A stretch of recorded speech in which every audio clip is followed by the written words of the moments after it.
How can I get better results with AI? Buying prompts. What some people do is to purchase prompts for their niche. While that can be a shortcut, it doesn't solve the problem. The real issue is understanding how AI works, and then using its basic features to your advantage. Also, you still will have to modify someone else's thinking.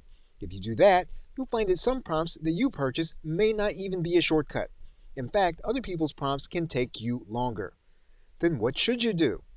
The most effective thing is to learn the basics of how an AI actually works, and then understand the principle of iteration.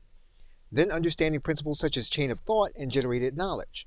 These principles will help you to create new prompts on the fly, and it will help you when you need to do auto prompting.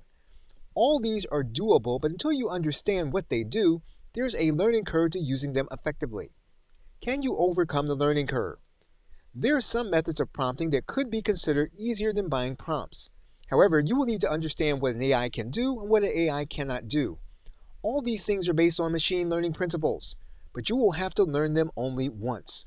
Once you know them, you'll be able to use any AI that you want. There's a video course that will walk you through the process of some of the more popular AI prompts.